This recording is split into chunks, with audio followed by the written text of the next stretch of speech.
آج مجھے اس موضوع پر گفتگو کرنے کا موقع ملا ہے، وہ ہے اسلام اور سائنس۔ لفظ سائنس یہ لاطینی زبان کے لفظ سائنسیا سے ماخوذ ہے، اور یہ لفظ اسی زبان کے ایک دوسرے لفظ سے کر سے حاصل کیا گیا ہے، جس کے معنی ہے سیکھنا اور جاننا۔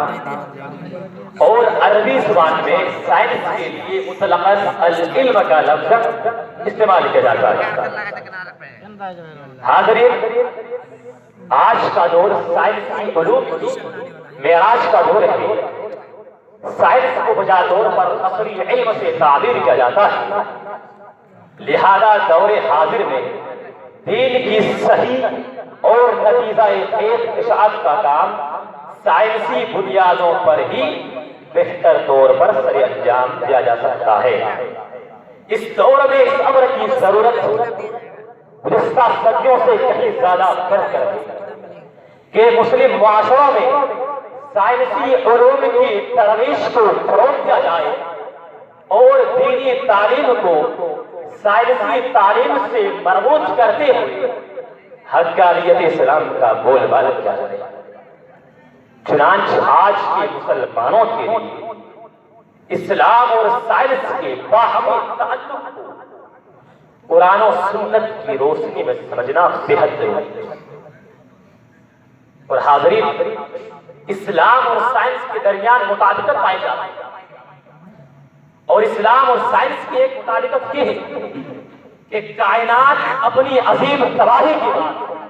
پھر سے طوفانی حالت میں تبدیل ہو جائے گی۔ اللہ رب العالمین کا فرمان ہے، فَارْتَقِبْ يَوْمَ تَأْتِي السَّمَاءُ بِدُخَانٍ، کہ بس تم اس دن کا انتظار کرو جس دن آسمان سے ایک واضح دھواں ظاہر ہوگا، اور اس حقیقت کو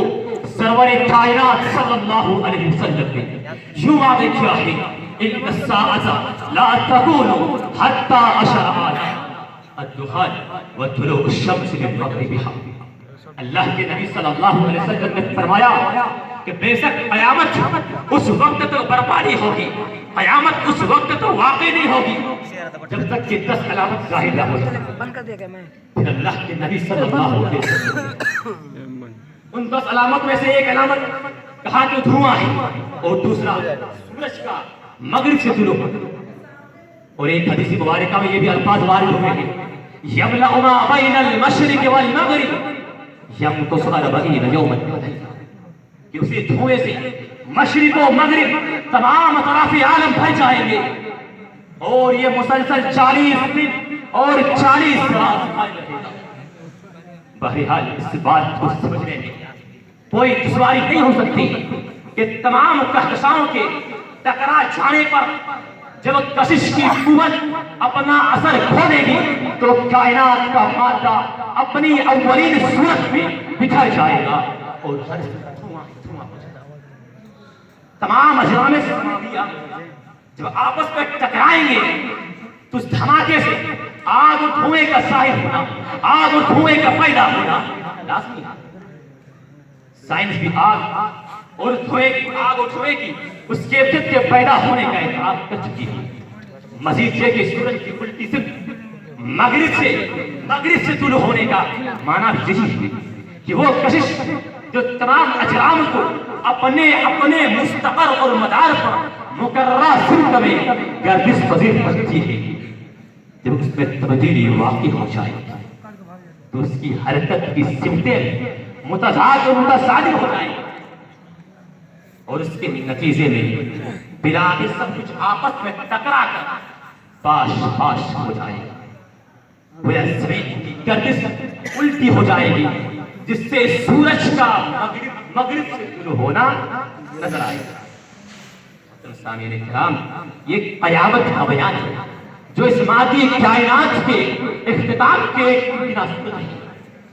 جسے سائنس نے اپنی انداز میں منوال تصریح کر لیا،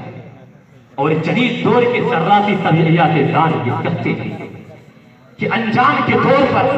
ایٹموں کی نیوکلیائی اجزاء تباہ ہو جائے، اور اس کے نتیجے میں محض لیپٹون اور ہلکے الیکٹران پازیٹران اور کثافت سے آئی نیوٹران باقی بچے، جس کے نتیجے میں فوٹانز کی بادل بڑی مقدار میں پیدا وہ نئی کائنات شعاریزی سے پوری طرح مخلوط، کیونکہ اس کی توانائی کا بیشتر حصہ اپنے کثافت سے آئی ذرات تھا۔ اور حاضرین، اسی طرح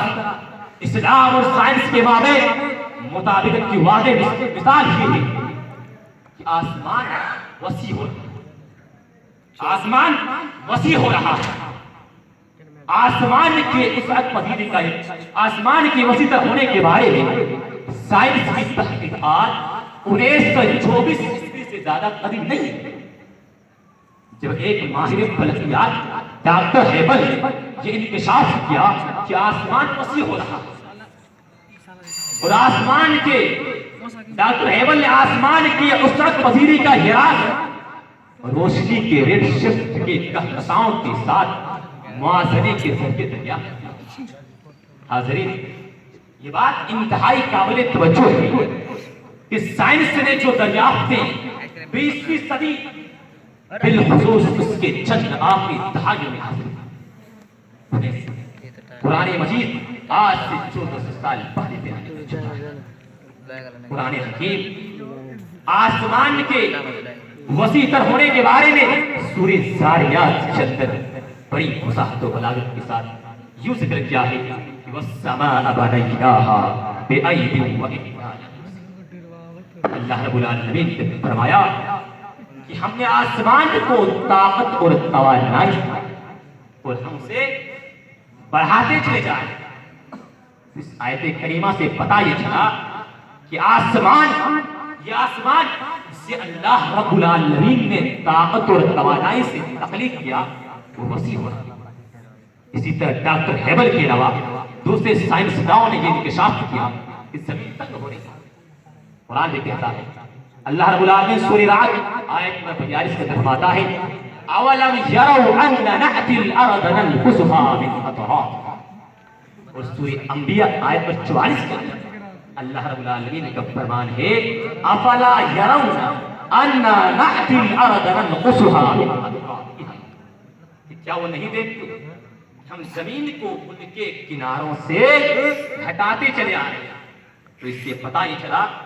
کہ زمین تنگ ہو رہی ہے۔ میرے محترم سامعین کرام، میری پوری تقریر کا لب لباب یہ ہے کہ اسلام ایک ایسا ضابطۂ حیات ہے کہ آج سے 1400 سال گزر جانے کے باوجود پیغمبر اسلام صلی اللہ علیہ وسلم کی تعلیمات نہ صرف مسلمانوں بلکہ ہر انسانی معاشرے کی مشعل راہ ہے، بلکہ سائنس بھی تعلیمات سے متاثر ہے اور یہ کہنے پر مجبور ہو گئی ہے کہ انسانی تعلیمات،